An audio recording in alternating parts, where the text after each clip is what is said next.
जय हिंद। मैं पुरुषोत्तम कुमार आप सभी के अपने YouTube चैनल यूथ सफलता एक्सप्रेस पर सभी लोगों का स्वागत करता हूं।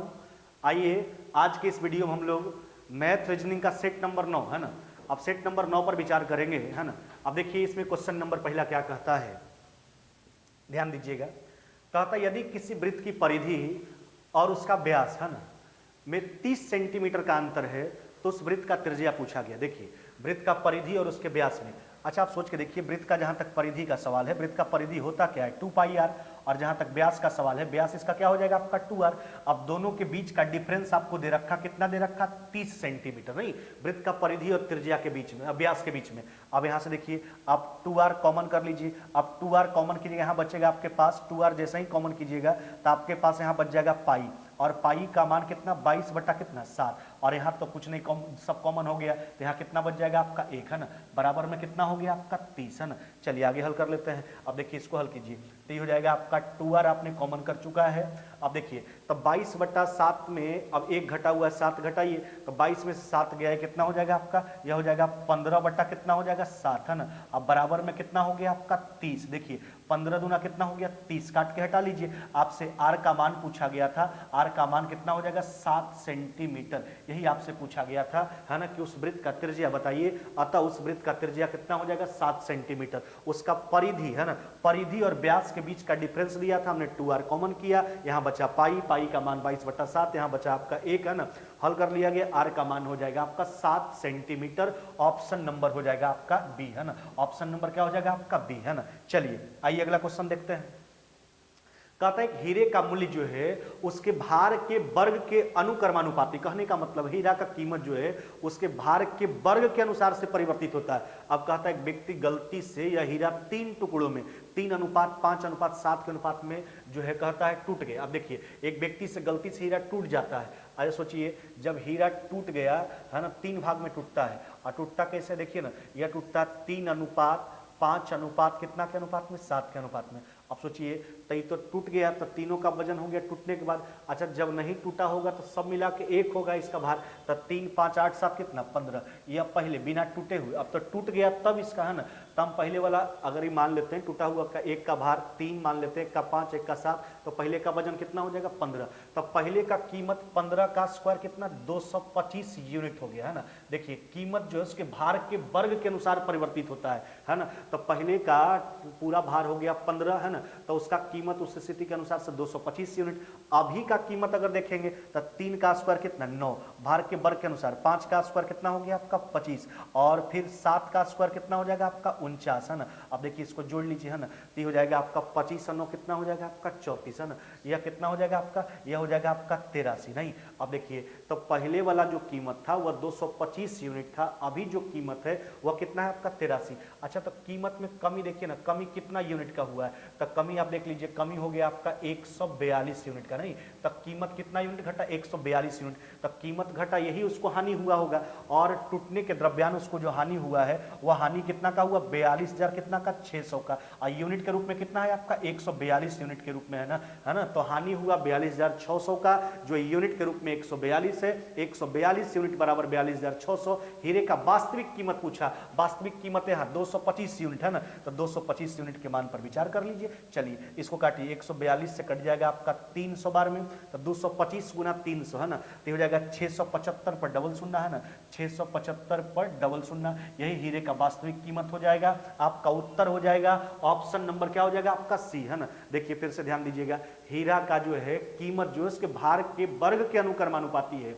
अब देखिए एक व्यक्ति से गलती से हीरा टूट गया, और टूटने के बाद इसका भार जो है 3 5 7 के अनुपात में बढ़ जाता है। तो देखिए तो 3 5 7 के अनुपात में, तो अगर 1 का भार हम 3 मान लेते हैं, 1 का 5 1 का 7, तो पहले वास्तविक हीरा का वजन जो हो जाएगा 3 5 8 7 कितना 15, तो पहले का कीमत 225 यूनिट, अभी का कीमत 83 यूनिट, तो कीमत घटा है 142 यूनिट घटा, इसके कारण उसको हानि हो गया 42,600 का, हानि हुआ 42,600 का, जो यूनिट के रूप में 142 है, 142 यूनिट बराबर 42,600। आपसे पूछा गया था वास्तविक कीमत 225 यूनिट का, हमने मान निकाल लिया, आगे आपका 67,500, ऑप्शन नंबर हो जाएगा आपका सी है ना। चलिए आइए अगला क्वेश्चन देख लेते हैं। एक दुकानदार किसी वस्तु के अंकित मूल्य पर 10% का बट्टा देता है, फिर भी 20% का लाभ अर्जित करता है।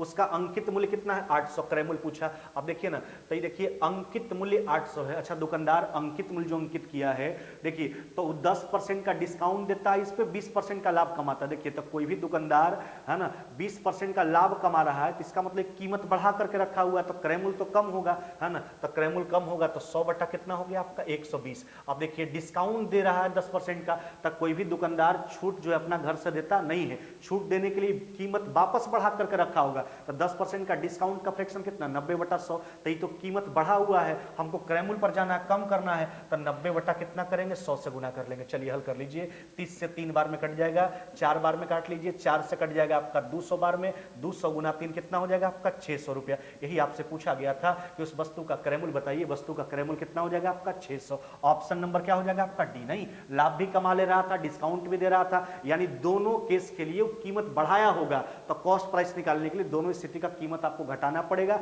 आपका उत्तर हो जाएगा 600, है ना। चलिए आइए अगला क्वेश्चन देख लेते हैं। देखिए क्या कहता है, कहता 3 प्लस में √2 है ना, तथा 12 माइनस में √32। अच्छा, इसको आप हल करके लिख भी सकते हैं। 12 माइनस में √32 को क्या लिख सकते हैं? यहाँ से देखिए, इससे इसको लिखेंगे 16 गुना 2। अब यहाँ से 4 जैसे ही कॉमन कर सकते हैं, 4 कॉमन कीजिएगा तो यहाँ बच जाएगा आपका कितना? 3। अब इस 16 का 4 बाहर हो जाएगा, तो 4 कॉमन कर लिए तो यहाँ कितना बच जाएगा आपका? √2, है ना। तो देखिए, तो 12 माइनस में √32 को आप लिख सकते हैं 4 × 3 माइनस में कितना? √2। अब कहता है दोनों का मध्यानुपाती। देखिए, हम कई बार आपको बताए हैं ए और बी का प्रथम समानुपाती क्या होता है? a²/b, है ना। ए और बी का द्वितीय अनुपाती क्या होता है? √ab। ए और बी का तृतीय अनुपाती क्या होता है? b²/a। जबकि ए बी सी का चतुर्थानुपाती क्या होता है? bc/a। देखिए, या तो इसको याद करके बना सकते हैं, तो फिर प्रोसेस से हल करना पड़ेगा। याद रखिए, बेहतर है क्या बोले, ए और बी का प्रथम समानुपाती अगर निकालने के लिए बोले तो a²/b, ए और बी का द्वितीय अनुपाती बोले तो √ab, ए और बी का तृतीय अनुपाती बोले b²/a, ए बी सी का चतुर्थानुपाती बोले bc/a। अभी हमसे क्या बात किया गया? मध्यानुपाती का, तो √ab। अब दोनों को गुना करेंगे रूट में। देखिए, तो √ab तो ये हो जाएगा आपका 3 प्लस में कितना हो गया आपका? √2। अब इसका तो हम हल करके लिख चुके हैं, 4 × 3 माइनस में √2। अब इसको गुना कीजिए तो ये हो जाएगा आपका 4 × यह हो जाएगा 3 माइनस में कितना हो गया आपका? √2। अब ध्यान दीजिएगा ना, तो 4 का स्क्वायर रूट कितना हो गया? 2। अब देखिए ना, बात समझिएगा। अब ये जो बचा, ई बचा और ई बचा, तो a + b × a - b के प्रारूप में है। a² माइनस में b², 3 का स्क्वायर 9, √2 का 2, 9 में से 2 गया कितना हो जाएगा? 7। यही आपका मध्यानुपाती हो जाएगा 2√7, है ना। आपका उत्तर हो जाएगा ऑप्शन नंबर बी, है ना। आपका उत्तर क्या हो जाएगा? ऑप्शन नंबर बी, है ना। चलिए आइए अगला क्वेश्चन देख लेते हैं। देखिए क्या कहता है, यदि किसी धनराशि पर 6 वर्षों का साधारण ब्याज जो है वह मूलधन के 30% के बराबर है। अच्छा, यहां से दर निकाल लीजिए। ब्याज जो है मूलधन के, अगर मूलधन को 100 रुपया मानते हैं तो ब्याज उसका 30%, तो 30 रुपया ब्याज है किसका? 100 रुपया का है, 6 साल में है। नहीं तो देखिए यहां से रेट निकल के आ गया, कितना हो गया आपका? 5%।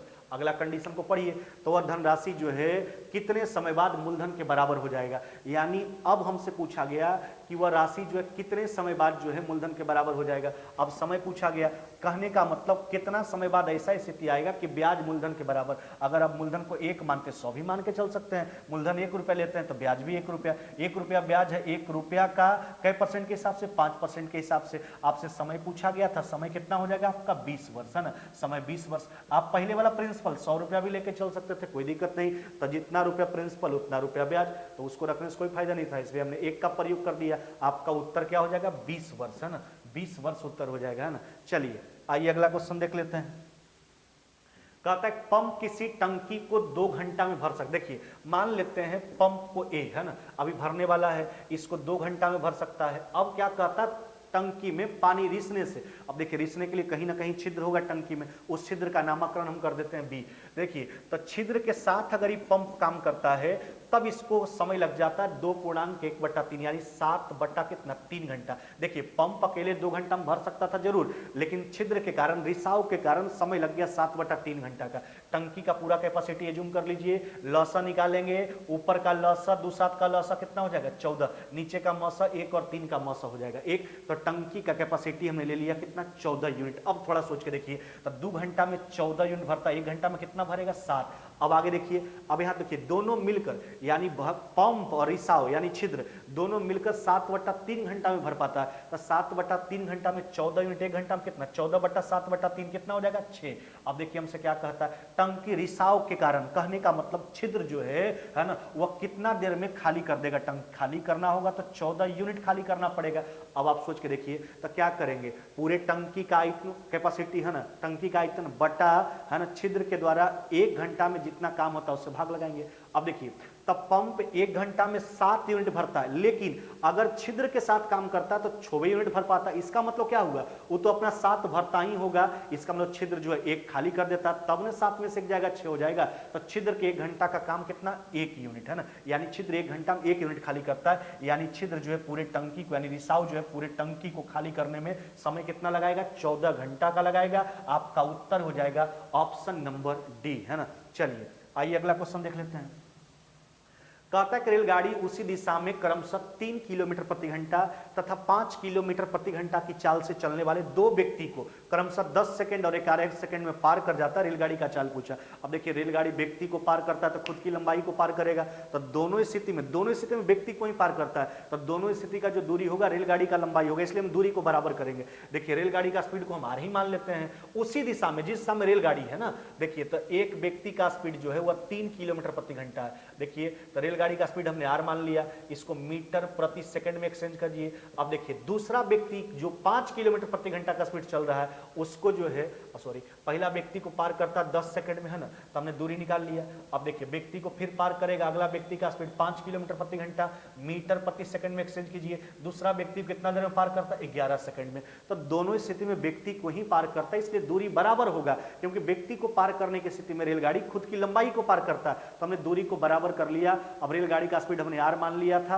अब आर के मान पर विचार करेंगे। चलिए 5/18 कैंसिल कर लीजिए, गुना कर लीजिए इसको है ना। अब देखिए तो हो जाएगा आपका कितना 10 आर है ना, माइनस में कितना हो जाएगा आपका 30 है ना, बराबर में 11 आर, माइनस में कितना हो जाएगा आपका 55। चलिए उधर भेज दीजिए ना, घटा लीजिए, लिखेंगे इसलिए आर बराबर 30 माइनस में 55 पॉजिटिव हो जाएगा, 55 में 30 जाए कितना हो जाएगा 25 किलोमीटर पर आवर है ना। यही रेलगाड़ी का स्पीड हो जाएगा। ऑप्शन नंबर क्या हो जाएगा आपका सी है ना, ऑप्शन नंबर क्या हो जाएगा सी। तो बस ध्यान उसी बात का, रेलगाड़ी अगर व्यक्ति को पार करता है खुद की लंबाई को पार करेगा, तो दोनों केस में दूरी को बराबर करके आर के मान पर विचार कर लिया। आपका उत्तर हो जाएगा ऑप्शन नंबर सी। चलिए आइए अगला क्वेश्चन देख लेते हैं। देखिए क्या कहता है, कहता 2 कारें एक साथ एक ही बिंदु से प्रस्थान करती है 2 परस्पर लंब राजमार्गों पर। देखिए 2 राजमार्ग है जो परस्पर एक दूसरे पर परपेंडिकुलर है। अब एक कार का स्पीड 36 किलोमीटर प्रति घंटा, दूसरा कार 48 किलोमीटर प्रति घंटा।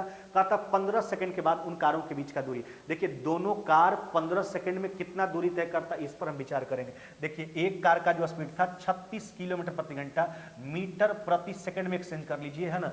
तो एक कार 15 सेकंड में कितना दूरी तय करता है, हम इसको निकाल रहे हैं, इसको 2 बार में काट लीजिए है ना। तो 10 कितना हो जाएगा आपका 150 मीटर। एक कार जो है वह 15 सेकंड में 150 मीटर चला। अब दूसरा कार का जो स्पीड है वह 48 किलोमीटर प्रति घंटा। अब इसको मीटर प्रति सेकंड में एक्सचेंज कीजिए, 15 सेकंड में कितना दूरी तय करेगा। चलिए अब इसको काट लीजिए, 5 3 के 15 कितना हो जाएगा 6, 6 से 8 बार में 25 8 कितना हो जाएगा आपका 200 है ना। यह कितना हो गया आपका 200 मीटर। अब दूसरा कार जो है वह 200 मीटर चला 15 सेकंड में। अब देखिए बात समझिए, तो 2 परस्पर राजमार्ग है, एक ही बिंदु से दोनों कार चलना शुरू किया था। अब देखिए एगो चला 150 मीटर और एगो कितना चला आपका 200 मीटर। राजमार्ग एक दूसरे पर परपेंडिकुलर है। अब इतना देर के बाद जो है 150 मीटर 200 मीटर चलने के बाद जो है दोनों कारों के बीच का डिस्टेंस पूछा। देखिए जैसे 15 20 है ना, 15 20 है ना, 15 20 25 जो है राइट एंगल ट्रायंगल को दर्शाता है, उसी प्रकार 150 200 250 हो जाएगा है ना। तो ये कितना हो जाएगा आपका 250, हाइपोटेनस ही आपको निकालना था, तो 250 मीटर यही पूछा गया था कि इस स्थिति के बाद जो है दोनों कारों के बीच का दूरी बताइए। दोनों कारों के बीच का दूरी कितना हो जाएगा आपका 250 है ना, 250 हो जाएगा। आपका उत्तर हो जाएगा ऑप्शन नंबर डी है ना। चलिए आगे बढ़ जाइए, आइए अगला क्वेश्चन देखते हैं। कहता ए और बी, ए तथा बी को मिलाकर एक 120 पृष्ठ वाली किताब टाइप करनी है। देखिए 120 पृष्ठ वाला किताब टाइप करना है। ए 9 घंटा में 36 पृष्ठ टाइप करता है। आप सोचिए ना, ए 9 घंटा में 36 पृष्ठ टाइप करता है, तो 9 घंटा में 36, 1 घंटा में कितना टाइप करेगा 4 है ना। अब आगे सोच के देखिए है ना, अब देखिए आगे, और बी जो है 5 घंटा में, देखिए बी जो है 5 घंटा में 40, 1 घंटा में कितना करेगा 8। तो ए जो है 1 घंटा में 4 पृष्ठ टाइप करेगा, 9 घंटा में 36, 1 घंटा में 4, और बी 5 घंटा में 40 पृष्ठ टाइप करता था, 1 घंटा में 8 पृष्ठ टाइप करेगा। कहता ए पहले 60 पृष्ठ अकेले टाइप करता है। देखिए तो 60 पृष्ठ अकेले टाइप करता ए, और बाद बाकी आखिरी का 60 पृष्ठ दोनों मिलकर टाइप करता है। तो देखिए शुरू में 60 पृष्ठ अकेले टाइप किया तो 1 घंटा काम से भाग लगाइए, तो 1 घंटा काम कितना हुआ, 1 घंटा में कितना करता है, 4 पृष्ठ टाइप करता है। अब अगला जो 60 पृष्ठ है वह दोनों मिलके टाइप करता है, तो दोनों मिला के 1 घंटा में कितना टाइप करेगा, तो ए 9 घंटा में 36, 1 घंटा में 4, बी 5 घंटा में 40, 1 घंटा में कितना 8। अब देखिए दोनों को जोड़ लीजिए, तो 4 8 कितना हो गया आपका 12। चलिए तो 12 से 5 बार में काट लीजिए, 4 से 15 बार में कट गया, 15 5 कितना हो जाएगा आपका 20 घंटा का समय लगेगा, है ना। 120 पृष्ठ वाला एक किताब को टाइप करने में 20 घंटा का समय लगेगा। ऑप्शन नंबर हो जाएगा आपका बी, है ना। चलिए आगे बढ़ जाइए, आइए अगला क्वेश्चन देखते हैं। देखिए क्या कहता है, यदि किसी शंकु की ऊंचाई तथा आधार के अर्ध व्यास में से प्रत्येक को 100%, देखिए 100% बढ़ाने का मतलब दुगना करने का बात किया गया, ऊंचाई और त्रिज्या दोनों को। अच्छा देखिए तो दोनों इस केस में हम लेके चलेंगे, पहले भी शंकु बाद में भी शंकु। शंकु का आयतन 1/3 पाई आर स्क्वायर एच, तो 1/3 पाई को छोड़ दीजिए, दोनों स्थिति में होगा, फिर रेशियो में लिखिएगा कट जाएगा आर स्क्वायर एच पर। तो पहले वाला त्रिज्या को हम 1 मान लेते हैं, ऊंचाई को भी 1 मान लेते हैं। 1/3 पाई हमने नहीं लिखा क्योंकि रेशियो में लिखिएगा तो फिर कैंसिल हो जाएगा 1/3 पाई। अब त्रिज्या को दुगना कर रहा है भाई, 100% बढ़ाने का मतलब दुगना, तो त्रिज्या हो जाएगा अब 2, है ना, ऊंचाई भी कितना हो जाएगा 2। तो पहले वाला आयतन था 1 यूनिट, अब आयतन कितना हो गया 8 यूनिट। तो हमसे यही पूछा गया था कि बाद का स्थिति का जो आयतन आया वो पहले की स्थिति के आयतन से कितना गुना है, तो 1 8, तो 8 गुना हो गया। देखिए ना, तो प्रारंभिक आयतन का 8 गुना हो जाएगा बाद वाला आयतन। आपका उत्तर जो हो जाएगा वह हो जाएगा ऑप्शन नंबर डी, है ना, ऑप्शन नंबर डी। चलिए आइए अगला क्वेश्चन देखते हैं। कहता 3/2, देखिए और ऊपर हो गया cos 39 डिग्री बटा sin 51 डिग्री, और माइनस में under root sin square 39 plus में sin स्क्वायर 51। देखिए हल कीजिए, बिल्कुल आसान चीज है। अच्छा देखिए ये हो गया आपका 3/2। अब सोचना 51 को आप क्या लिख सकते हैं, लिखेंगे 90 माइनस में 39, तो sin 90 minus theta cos theta, तो ये भी cos 39, ये भी cos 39 कट जाएगा आपका, तो ये हटा दीजिए, इसका मान तो 3/2 हो गया।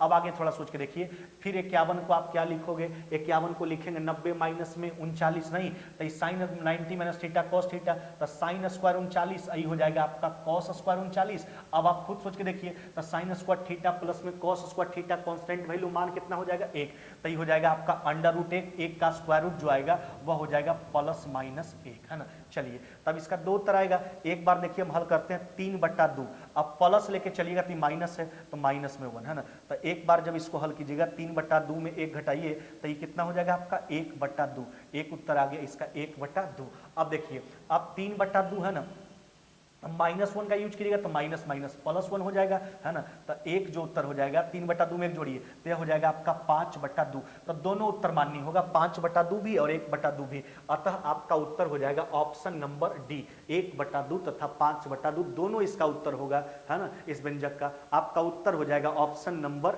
डी, है ना। चलिए आगे बढ़ जाइए, आइए अगला क्वेश्चन देखिए क्या कहता है। कहता दी गई आकृति में एक वृत्त चतुर्भुज ABCD को स्पर्श करता है ना। यदि AB बराबर 2x + 3, BC बराबर 3x - 1, CD बराबर x + 6, DA बराबर x + 4, तो x का मान बताइए। देखिए हम आपको पीछे भी वीडियो में बताए हैं कि अगर कोई चतुर्भुज जो है किसी वृत्त को परिगत करता हो, है ना, अगर कोई चतुर्भुज जो है किसी वृत्त को परिगत करता हो तो उस चतुर्भुज के सम्मुख भुजाओं का योग आपस में क्या होता है, बराबर होता है। तो यही बात यहाँ पर भी, है ना, यानी लिखेंगे AB अब प्लस में, है ना, क्या लिखेंगे CD बराबर में लिखेंगे AD प्लस में क्या लिखेंगे BC। हमने क्या बोला, अगर कोई चतुर्भुज जो है किसी वृत्त को परिगत करता हो, है ना, तो उस चतुर्भुज के सम्मुख भुजाओं का योग आपस में क्या होता है, बराबर होता है। आमने सामने के AB + CD बराबर AD प्लस में क्या हो जाएगा BC। चलिए अब आगे हल कर लीजिए। तो AB का जहां तक सवाल है, AB कितना हो गया आपका 2x + 3, और जहां तक CD का सवाल है यह कितना हो गया आपका x + 6 बराबर में AD का जहां तक बात है, AD हो गया आपका x + 4, और जहां तक BC का सवाल है, BC देख लीजिए, BC हो जाएगा आपका, यह हो गया आपका 3x माइनस में कितना हो गया 1, ध्यान दीजिएगा। तो 2x और x कितना हो जाएगा आपका 3x, काट के हटा लीजिए। अब देखिए ना 4 में से गया कितना 3, 3 इधर भी 3 इधर भी। अब x का मान कितना बच गया आपका 6, x का मान आपसे पूछा गया था, x का मान कितना हो जाएगा आपका 6, है ना। ऑप्शन नंबर जो होगा वह हो जाएगा आपका ऑप्शन नंबर क्या हो जाएगा आपका C, है ना। ऑप्शन नंबर हो जाएगा आपका C। चलिए आइए अगला क्वेश्चन देखते हैं। देखिए क्या कहता है, कहता है 5 लगातार आने वाली प्राकृत संख्याओं का औसत जो है यम है ना। अच्छा देखिए, तो 5 लगातार प्राकृत संख्या आप लिख के देख लीजिए खुद से, हम लिख के देखते हैं 5 लगातार, शुरू से ही ले लेते हैं, 2 3 4 कितना हो गया 5। अच्छा देखिए, तो लगातार संख्या में औसत मान बिल्कुल बीच वाला मान, तो यहाँ पर औसत आपका क्या आ रहा है 3। अब आगे क्या कहता है, यदि अगली 3 प्राकृत संख्याओं को भी शामिल करते हैं, अब आगे का 3 प्राकृत संख्या शामिल कीजिए, 6 7 कितना हो गया आपका 8। अब औसत सोच के देखिए, तो 1 + 8/2 कितना हो जाएगा। अब जो औसत आएगा यह 4 और 5 के बीच में, तो 4 और 5 के बीच में यानी औसत अब कितना हो जाएगा आपका 4.5। तो यही पूछा गया है कि आगे की 3 संख्याओं को शामिल कर ले तो इन 8 संख्याओं का औसत यम से कितना ज्यादा। तो पहले वाला औसत था यम, अभी वाला औसत है, यानी पहले वाला औसत था यम, अभी वाला औसत कहता है यम से कितना ज्यादा। तो पहले का औसत 3, अभी का औसत 4.5, तो 3 से 4.5 यानी 1.5 का बढ़ोतरी हो जाएगा, 1.5 का। ऑप्शन नंबर क्या हो जाएगा आपका डी। तो ध्यान रखिएगा, ऐसे भी आप सोच लीजिएगा, अगर आगे के 2 प्राकृत संख्याओं को सम्मिलित कीजिएगा, है ना, तो औसत में 1 का बढ़ोतरी होता है। आगे के 3 प्राकृत संख्या को सम्मिलित कीजिएगा तो औसत में 1.5 का बढ़ोतरी हो जाएगा। ऑप्शन नंबर हो जाएगा आपका डी, है ना। आप कहीं से प्राकृत संख्या लेके देख सकते हैं, हमने तो शुरू से देखा, आप कहीं से लगातार 5 प्राकृत संख्या लीजिए, फिर उसमें आगे के 3 संख्या को सम्मिलित कीजिए, आ जाएगा, है ना। चलिए आइए अगला क्वेश्चन देख लेते हैं। x का मान दे रखा है, देखिए बात समझिएगा, तो पहले x का मान निकाल लीजिए आप, ठीक है। इसका आप क्या करेंगे, परमेकरण कीजिएगा, तो परमेकरण करेंगे तो हो जाएगा 2 + में √3 का होल स्क्वायर। नहीं, अब ध्यान दीजिएगा, नीचे तो a + b × a - b होगा, 4 में से 3 गया कितना हो गया 1। अब देखिए स्क्वायर है तो इसका स्क्वायर रूट करेंगे तो स्क्वायर कैंसिल हो जाएगा, यह हो जाएगा 2 + में कितना √3। अच्छा, अब हमसे जो पूछा गया है ध्यान दीजिएगा, वह कहता है x² + में x - में 9, इसका मान बताइए। देखिए तो x², इसका स्क्वायर कीजिए, इसका स्क्वायर कीजिएगा तो a + b का होल स्क्वायर, तो 2 का स्क्वायर कितना 4, √3 का 3 + में 2ab, यह हो गया आपका 4 √3। x का मान रखिए, x का मान हो गया आपका 2 + √3, माइनस में कितना हो गया आपका 9। समझ गए बात को, x का मान 2 + √3 आया था, हमने x² निकाला तो a + b का होल स्क्वायर, a² + में b² + में 2ab, x का मान फिर रख दिया गया, फिर 9 घटा लीजिए। चलिए इसको हल कर लीजिए। अब देखिए ना, 4 3 7 और 2 कितना हुआ 9, 9 में से 9 चला गया, 4 √3 1 √3। आपका जो उत्तर होगा वह कितना मान्य होगा 5 √3, है ना। कितना हो जाएगा 5 √3। ऑप्शन नंबर क्या हो जाएगा आपका डी, ऑप्शन नंबर हो जाएगा आपका डी, है ना। चलिए आइए अगला क्वेश्चन देख लेते हैं। कहता दी गई आकृति में AMB जो है 130 डिग्री है। देखिए बात समझिए, यह जो आपको एंगल दिया गया, यह कितना दिया गया 130 डिग्री, है ना। अब हमसे कहता क्या है ABQ। अब देखिए इस कोण का मान आपको बताना, देखिए इसको आगे की ओर बढ़ा लेते हैं। अच्छा एक बात सोचिए, अगर यम 130 है तो ये आगे बढ़ेगा तो एक साइक्लिक क्वाड्रेटल बन जाएगा, चक्रीय चतुर्भुज बनेगा। आप जानते हो किसी भी चक्रीय चतुर्भुज के सम्मुख कोणों का योग कितना होता है 180। अगर ये 130 है तो इस कोण का मान कितना हो जाएगा आपका 50 डिग्री। कितना हो जाएगा 50 डिग्री। अब आप सोच के देखिए ना, देखिए ई जो आप देख रहे हैं ना, यहाँ पर देखिए ई जो है AB जीवा के द्वारा और स्पर्श रेखा के द्वारा बना गया कोण है। आपको हम एकांतर वृत्तखंड का कोण कई बार बताएं, एकांतर वृत्तखंड का कोण के बारे में क्या बताएं, किसी वृत्त के जीवा और स्पर्श रेखा के द्वारा बनाया गया कोण, जबकि वही जीवा के द्वारा परिधि पर बनाया गया कोण दोनों आपस में बराबर होता है, इसी को एकांतर वृत्तखंड का कोण कहा जाता है। कहने का मतलब एक जीवा जो है स्पर्श रेखा के साथ उतना ही कोण का निर्माण करता है जितना वह जीवा परिधि पर बनाता है। तो परिधि पर 50 बनाया तो स्पर्श रेखा के साथ भी कितना बनाएगा 50 डिग्री बनाएगा, यानी ABQ का जो मान हो जाएगा 50 डिग्री हो जाएगा। ऑप्शन नंबर हो जाएगा आपका बी, है ना। चलिए आगे बढ़ जाइए, आइए अगला क्वेश्चन देखते हैं। कहता सेब के मूल्य में 15% की कमी होने से एक खरीदार जो है 240 रुपया में 2 केजी सेब अधिक खरीद सकता है। सेब का प्रति केजी नया मूल्य मतलब वर्तमान मूल्य। देखिए बात समझिएगा, हम 240 रुपया लेके मार्केट जाते थे, उसके बदले हमको सेब का कुछ ना कुछ मात्रा दिया जाता था, चाहे 10 केजी 20 केजी जो भी हो।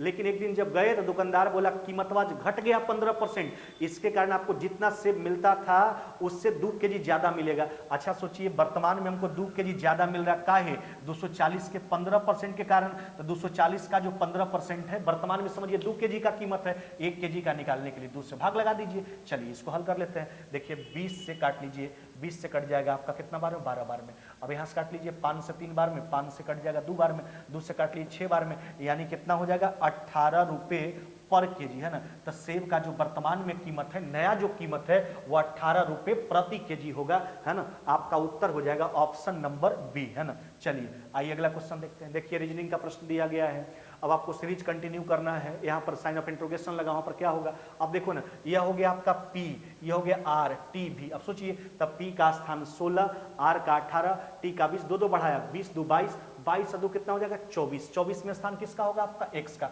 X वाला एक ही ऑप्शन है, यही उत्तर होगा आपका।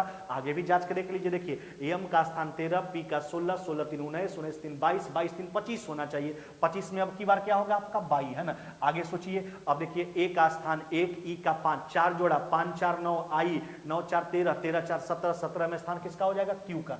यानी कहने का मतलब एक अल्टरनेट में केवल 2 2 बढ़ाते गया, एक अल्टरनेट में 3 3 बढ़ाया, अब की बार 4 4 बढ़ाया, ऑप्शन नंबर हो जाएगा आपका सी, है ना। चलिए आइए अगला क्वेश्चन देख लेते हैं। देखिए कहता उस जोड़े का चयन कीजिए जिसमें शब्द निम्न कहता है शब्द भिन्न रूप से संबंधित हो। देखिए 3 को एक जैसा है जो एक सही रिलेशन को दर्शाता है, एक जो है विषम है सबसे, उसी को चुनना। देखिए कार सड़क पर चलता है, जहां चलता है उसका दिया है मध्यम, जहाज समुद्र में, है ना, रॉकेट अंतरिक्ष में, लेकिन वायुयान का यहां पर देना चाहिए। वायुयान का देखिए क्या दिया, पायलट दे दिया है, तो उसके चालक को प्रदर्शित किया है। बाद बाकी सब कहां चलता है, किस जगह पर चलता है, उसके, है ना, मार्ग को प्रदर्शित किया था, है ना। तो आपका उत्तर हो जाएगा ऑप्शन नंबर डी, जो है तीनों से क्या है, अलग है। बाद बाकी सबका जो है इसमें इसका चालक का बात किया था, बाद बाकी सब कहां चलता है उसको प्रदर्शित किया था। ऑप्शन नंबर डी जो है तीनों ऑप्शन से भिन्न है, आपका उत्तर हो जाएगा ऑप्शन नंबर डी। चलिए आइए अगला क्वेश्चन देख लेते हैं। देखिए स्टेटमेंट कंक्लूजन है आपका।